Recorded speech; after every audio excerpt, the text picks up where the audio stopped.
আজকের আলোচনা ভারতের স্বাধীনতা সংগ্রামের এমন একজন চরিত্রকে নিয়ে যাকে হয়তো আমরা অনেকেই সেভাবে চিনি না, খগেন্দ্রনাথ চট্টোপাধ্যায়। রিসার্চ বাংলা নিউজ ডেস্কের একটি লেখা থেকে আমরা এই জানার চেষ্টা করব আজ। কেন এই বিপ্লবী, যিনি পরে বুদ্ধিজীবীও হয়েছিলেন, তিনি ইতিহাসের মূল স্রোত থেকে প্রায় হারিয়েই গেলেন? হ্যাঁ, আমাদের লক্ষ্য হবে তার জীবনের পথটা, ওই বিপ্লবী কর্মকাণ্ড থেকে বৈদিক জগতে উত্তরণ, আর তারপর কেন এই বিস্মৃতি সেটা একটু তলিয়ে দেখা। ঠিক, কারণ ইতিহাস তো শুধু খুব পরিচিত কিছু নাম নিয়ে তৈরি হয় না, তাই না? একদমই না। খগেন্দ্রনাথের মতো চরিত্রগুলো আসলে দেখান যে পর্দার আড়ালেও কত গুরুত্বপূর্ণ কাজ হয়েছে, কত অবদান রয়ে গেছে যা আমরা জানিই না। আচ্ছা, তাহলে শুরু করা যাক ওন রাজনৈতিক জীবন দিয়ে। উত্তর কলকাতার বরাহনগরে শুরু। হ্যাঁ, কিন্তু সবচেয়ে উল্লেখযোগ্য ঘটনা বোধহয় ওই ১৯১৪ সালের রড্ডা কোম্পানির অস্ত্র লুণ্ঠন, তাই না? অবশ্যই খুবই দুঃসাহসিক একটা কাজ ছিল সেটা। বিপিন বিহারী গাঙ্গুলির নেতৃত্ব হয়েছিল। আর শোনা যায় লুট করা অস্ত্রের একাংশ গোপনে রাখার মতো একটা সাংঘাতিক ঝুঁকিপূর্ণ দায়িত্ব ছিল ওনার ওপর। হ্যাঁ, ঠিক তাই। আর দেখুন, মজার ব্যাপার হলো ব্রিটিশ গোয়েন্দা নথিতে কিন্তু তার নাম পাওয়া যায়। এটাই তো আশ্চর্য। ব্রিটিশরা যাকে গুরুত্ব দিল তার নাম স্বাধীন ভারতে সেভাবে চর্চাতেই এলো না। ঠিক এখানেই কিন্তু ওনার বিস্মৃতির প্রথম ইঙ্গিতটা পাওয়া যায়। ঢাকা, বারাসাত, কলকাতা জুড়ে তার যে একটা সাংগঠনিক কার্যকলাপ ছিল সেটাও কিন্তু পরের প্রজন্ম সেভাবে মনে রাখেনি। তাহলে এই যে বিপ্লবী কার্যকলাপ, এরপর ওনার জীবনে কি পরিবর্তন এলো? মনে হচ্ছে উনি অন্যদিকে সরে গেছিলেন। হ্যাঁ, স্বাধীনতা সংগ্রামের পরের দিকে বা ওই সময় নাগাদ খগেন্দ্রনাথ সমাজতান্ত্রিক চিন্তাভাবনার দিকে ঝুঁকছেন। ও আচ্ছা। কলকাতার বামপন্থী বুদ্ধিজীবী মহলে তার যাতায়াত ছিল, কিন্তু একটা জিনিস খেয়াল করার মতো, তিনি কিন্তু ভারতের কমিউনিস্ট পার্টির প্রতিষ্ঠাতা সদস্য ছিলেন না। সক্রিয় দলীয় রাজনীতিতে আসেননি? না, সেভাবে আসেননি।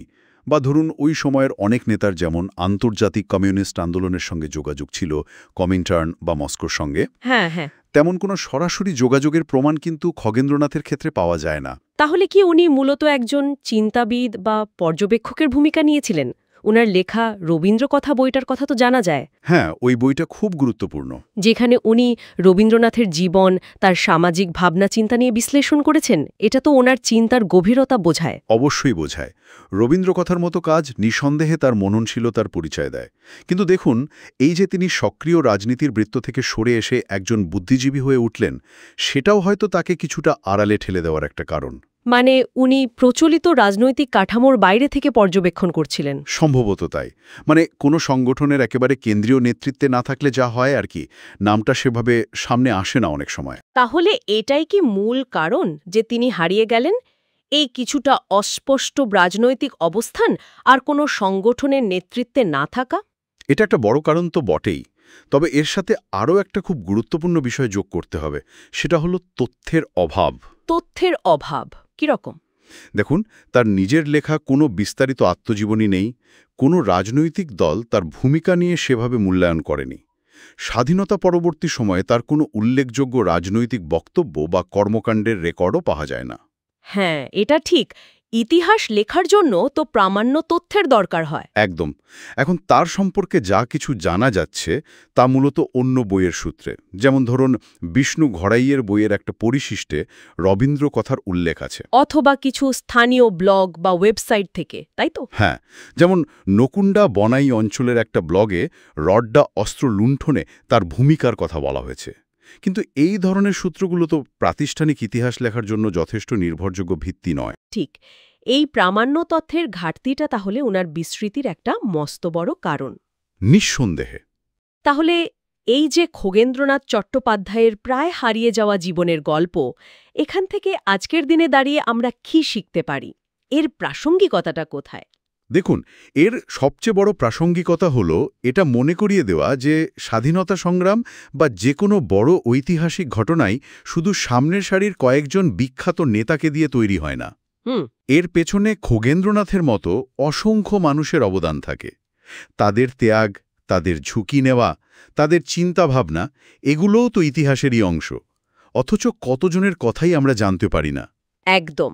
অর্থাৎ এই বিস্মৃত চরিত্রদের খুঁজে বের করাটা শুধু তাদের প্রতি সুবিচার করা নয়, ঠিক, বরং আমাদের নিজেদের ইতিহাসকে আরও সম্পূর্ণভাবে আরও ভালোভাবে বোঝার জন্য খুব জরুরি। কত যে এমন নিঃশব্দ অথচ গুরুত্বপূর্ণ কাহিনী এভাবেই চাপা পড়ে আছে কে জানে। সেটাই তো। খগেন্দ্রনাথ চট্টোপাধ্যায়ের জীবনটা দেখলে মনে হয় বিপ্লবী কার্যকলাপ, তারপর বৌদ্ধিক অনুসন্ধান আর শেষে গিয়ে বিস্মৃতি, সব মিলিয়ে এক জটিল মিশ্রণ। আলোচনা শেষে একটা প্রশ্ন কিন্তু মনে থেকেই যাচ্ছে। বলুন।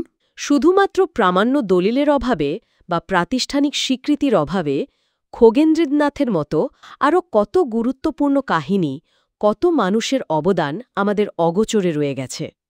আর এই না জানাটা, এই অনুপস্থিতিটা আমরা যেভাবে অতীতকে বুঝি তাকে ঠিক কতটা প্রভাবিত করে।